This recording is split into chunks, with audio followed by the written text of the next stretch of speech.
visualize the way those buoys look, because you can see them all from here.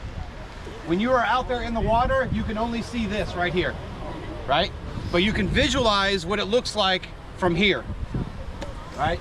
So when you're at that second buoy, you can kind of see how far it is to the third buoy.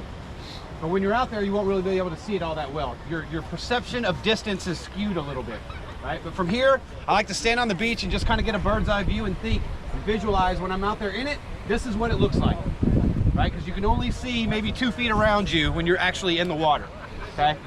The water is moving. Really? All right, look and see which direction it's moving. It's kind of moving this direction, a little bit northwest. North by northwest, just a touch, right? So when you're swimming out, you're gonna be swimming right into the current, right? Basically, it may be pushing you a little bit to your right, but it'll be minor. So if you wanna swim a straight line, take that into consideration because the water is moving you, right? If you're gonna wanna swim this way and the water's coming this way, just a touch, then you're going to want to swim to the left just a little bit and the water will push you to the right. If you're a sailor, you understand that. You know vectors and you get it. It's going to be very minimal, but it will be a little bit of effect, all right? Same thing on the other side when you're coming back. It's going to be more pronounced because now you're swimming at an angle back in towards the pier and the water is going to be coming from your right and pushing you more to your left. So on the way back is where it's going to be a little more significant. You're going to want to skew to the right a little bit because the water's pushing you to the left. Make sense? Okay, so that's the navigation part of it, swimming a straight line. The other thing is there's a little bit of waves going on here. The water's going up and down. It doesn't look like that much from here, but when you're out there in it, it's more pronounced. You'll feel it a little more, right? So try to get in rhythm with that. When you sight, you want to do it at the crest of the wave, not at the trough, right? So you have crest and trough. If you're trying to sight when you're in the trough, you're not going to see anything. You may take in some water. It's not going to be a good situation. Wait and time it till you come right over the top. That's when you poke your head up just a touch and you'll be able to see and sight much better, right? Okay. The other thing is the water is pretty salty. If you've never done an ocean swim in the salt water, the water is salty, okay?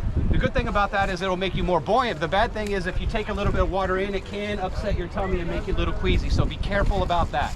All right, the sun is not an issue in this race. It'll already be up pretty good. It's not going to bother you too much, so don't worry about sighting into the sun. That's not too much of a problem. I think that's it. Was there anything else? I would say, what was your advice in entering Oh yeah, water yeah. and That was water? my other point. I'm sorry. Thank you, Natasha. Get a good notice of how deep the water is when you enter the water. Okay. I would say that probably most of us are going to want to just walk out into it fairly relaxed until it gets about knee deep and then take your dive and start swimming. Those of you who want to race a little more aggressively, you're going to probably want to do a good jog or maybe even a little bit more of a good jog. When you do that, make sure you're getting your knees up. You can either get them up like this or kind of do like an 8-skip type movement to get over the water, or some people like to kind of swing their legs out a little bit like this. If that's a little more natural for you, either one of them will work. Just want to get your feet above the depth of the water. As soon as the water is about knee deep, take your dive, try to time it to where you're diving right under a wave. Pop up on the other side and then get in rhythm with your stroke, okay? That reminds me of one other thing. When you're coming back, the waves are coming from behind you and your feet are gonna pick up and then your head's gonna pick up and the wave's gonna go in front of you. When you're coming down the back side of that wave, it feels like you're actually moving backwards, right? You're really not going anywhere. You're not moving backwards, but you're not moving forward either. So if you can get in rhythm with that wave coming from behind you, as soon as you feel your feet start to tilt up a little bit, maybe pick up your stroke, pick up your cadence just a little, ride that wave for just a touch, and then as it goes forward, get back into your rhythm. So pick up your cadence a little bit when the waves are coming from behind you and you feel your feet start to lift. Also, don't sight when your feet start to lift because you're not going to see anything. Wait till the wave comes in front of you and then look up and sight. Any other questions or anything? Anybody have any concerns? At what point will you tell them to get out and start running out? Yeah. As soon as your fingertips drag the sand, as soon as you start touching the sand, that's when you want to stand up and start running out. All right?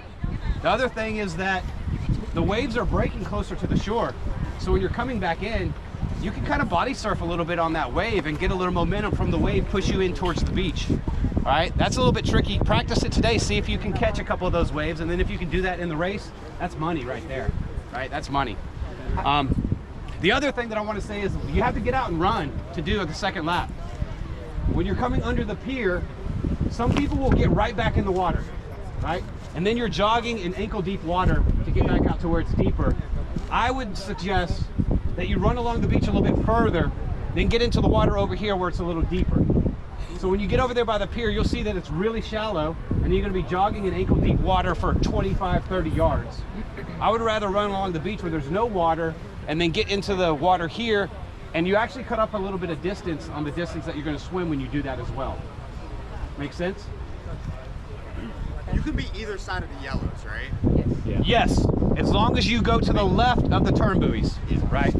Now, sometimes the kayakers, the volunteers may give you a little bit of a hassle if you're swimming too far inside, but per the rules, as long as you go around the turn buoys, you're good. And that might happen on the second lap if you're a good swimmer. Yes. They said it's going to take 40 minutes for everyone to get in the water.